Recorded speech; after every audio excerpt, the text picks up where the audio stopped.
This is how Napoleon lost everything in just 48 hours at Waterloo. On the morning of June 17, 1815, Napoleon Bonaparte was winning.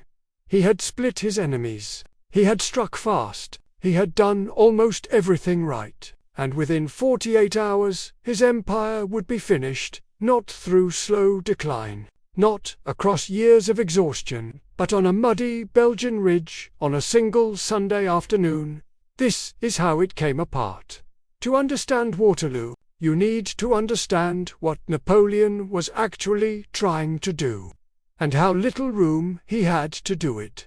He had returned from exile on Elbe in March 1815, reclaiming France almost without resistance. Armies sent to stop him had defected. Louis XVIII had fled. Within weeks, Napoleon was back in Paris, rebuilding a government and a military from whatever the country had left after a decade of war.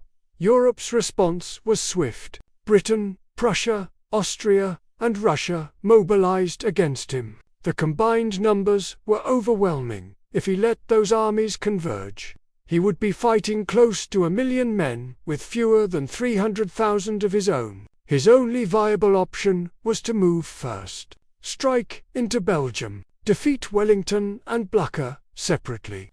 Before the Austrians and Russians could even reach the front, it was a gamble, but it was a sound one, and in the opening days of the campaign, it was working. On June 16th, Napoleon fought on two fronts at once. Marshal Ney engaged Wellington at Cottebras, while Napoleon struck the Prussians at Ligny. At Ligny, he won. Blücher's army took severe losses and was forced to retreat. The Prussians were hurt, and for the moment, separated from the British. But that night, something went wrong, quietly, in a way that wouldn't be obvious until it was too late. Napoleon assigned Marshal Grouchy 33,000 men, and ordered him to pursue the retreating Prussians. The job was to keep them away from Wellington, to make sure they couldn't recover, regroup, and rejoin the fight. It was the most important assignment of the campaign. Grouchy set out the following morning. What he didn't do was move with any particular urgency, and he never quite located where the Prussians had actually gone. They hadn't gone east, toward their supply lines, as a conventional retreat would suggest. They'd gone north, toward Wavre, and from there toward Wellington. Blücher's army was not collapsing. It was regrouping, and Grouchy, a capable officer but not an instinctive one, kept following orders rather than reading what the situation was telling him. Back with the main army, Napoleon himself delayed. After Ligny, after a genuine victory, he didn't push north immediately. He waited hours before ordering the advance. The reasons are disputed.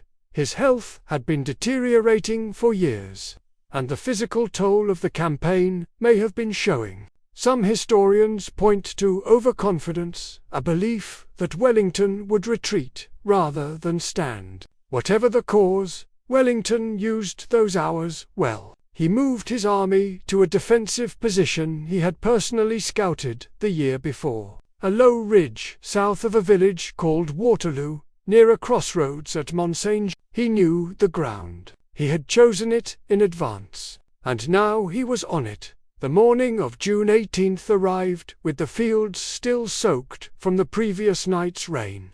The ground was heavy, churned to mud. Napoleon decided to wait again, this time for the terrain to firm up enough for artillery to move effectively. The battle would not begin until nearly noon. More hours gone. When the battle finally opened, the French fought the way they had always fought, hard, aggressive, and well. The fighting at the chateau of Hougoumont on the western flank consumed more French troops than Napoleon had planned for. But the centre was pressed with real force, and at several points Wellington's line came close to breaking. It didn't break. Wellington had deployed his infantry on the reverse slope of the ridge, out of sight and largely shielded from French artillery. They only appeared when the French infantry crested the ridge and were already at close range. It was a grinding, methodical defence, unglamorous and punishing, and Wellington held it with the kind of discipline that requires absolute confidence in your own position. Hard pounding, this, he reportedly said at one point. Let's see who pounds longest. He was buying time. The Prussians were coming by mid-afternoon. Prussian units were visible on Napoleon's eastern flank. Reports had been arriving for hours. And Napoleon had told his commanders, told himself, that what they were seeing was Grouchy, his own forces arriving in support. It was not Grouchy, it was the Prussians had marched through the night, through the mud, ignoring their own losses, because Blücher had given Wellington his word, and Blücher was not the kind of man who broke it. Napoleon now faced a problem with no clean answer: press the attack on Wellington while a fresh enemy army arrived on his flank, or divert resources east and lose the momentum he needed at the center. He tried to do both, sent troops to hold the Prussians, and committed the Imperial Guard to a final assault on Wellington's line. The Imperial Guard were the finest infantry in Europe. In 20 years of campaigning, they had never been repulsed. Their advance up the ridge in the late afternoon was meant to be the decisive blow, the moment that would break an exhausted British line and end the battle. Wellington's infantry, concealed behind the crest, rose and fired into them at close range. Units on the Guard's flanks were hit from multiple directions at once. The advance stalled, and then, for the first time anyone present had ever seen, the Imperial Guard turned back. What happened next was almost instantaneous. The French army had been watching the Guard go forward. When they saw them coming back, the word spread in seconds: "The Guard is retreating." The effect was total. What had been a hard-fought battle became a rout. Soldiers threw down weapons, abandoned artillery, ran. Napoleon was nearly swept along with them. He fled the field in a carriage. Prussian cavalry pursued the retreating French through the night, and the road back toward France was littered with everything an army abandons when it stops being an army: guns, wagons, equipment, correspondence. Napoleon reached Paris 4 days later. He had hoped the government might allow him to regroup, to rebuild, to fight again. The legislature turned against him almost immediately. His marshals were spent. The country had nothing left to give. On June 22, 4 days after Waterloo, he abdicated for the second time.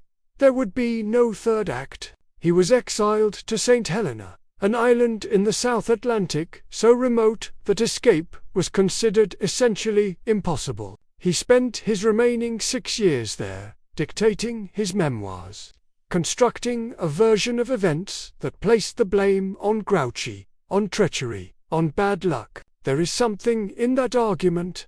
Grouchy's failure was real, and the timing of the Prussian arrival was, from Napoleon's perspective, as bad as it could have been. But the more complete accounting is harder to avoid. Napoleon's entire strategy depended on speed and decision. He had won campaigns by moving faster than anyone thought possible, by hitting enemies before they could coordinate, by keeping the initiative at all times. At Waterloo, across those 2 days, he lost the initiative. Not dramatically, not all at once, but in hours. The wait on the morning of the 17th, the late start on the 18th, or confidence that the Prussians were no longer a threat. Each of these was a small miscalculation. Together, they were enough. Change a few hours, and the whole campaign looks different. If Grouchy had fixed the Prussians in place, if Napoleon had moved on June 17th with the urgency of June 15th, if the Guards' assault had gone in 30 minutes earlier, before Prussian pressure on the flank had already begun to shake the army's confidence. None of those things happened. An empire ended on a Sunday afternoon in the mud of Belgium. Napoleon would later call it the English Sunday. meaning Wellington's refusal to crack, the stubborn immovability of the British defence. It's a useful phrase. But the simpler truth is this: he ran out of time. He had spent 20 years being faster and more decisive than every enemy he faced. In the 48 hours that determined everything, he wasn't. History doesn't hold that against you. It just moves on without you.